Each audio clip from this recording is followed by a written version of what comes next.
To better show you how this watch works, let's take a look at how to set the time using the ring command system.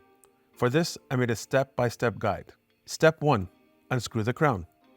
Unscrew the crown located to the side of the Rolex Sky-Dweller. Gently turn it counterclockwise until it loosens. Step 2. First crown position, winding the movement. Pull the crown out to the first position, which is in the outmost position. In this position, you can only wind the watch's movement by turning the crown clockwise. No other functions are accessible here. Step 3. Second crown position, changing the date and month. Turn the crown to the second position, you'll hear a click, indicating you're entering the second position. In this position, you can adjust both the date and month. To change the date, move the crown forward or backward until it displays the desired date. To change the month, continue turning the crown until you reach the 30 or 31 days. At this point, the red marker will indicate the current month. Step 4. Third crown position, setting the local time. Rotate the crown to the third position. In this position, you can set the local time, which is typically your current time zone.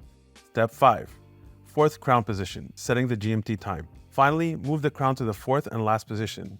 This position allows you to set the GMT time, which is displayed in the middle of the watch. Adjust the GMT time as needed. Step 6. Secure the crown. Once you have set the time, date, month, and GMT time, push the crown back in gently. Then screw it back into place by turning it clockwise until it's secured. To sum it up, the Rolex Sky-Dweller, especially in steel with a beautiful blue dial, is one of the best luxury watches. For me, it's not just a watch, it's a symbol of luxury with a mix of smart features and style. If you're looking for a Sky-Dweller, reach out to me on Instagram at Big Moe Watches or head over to my website at bigmoewatches.com.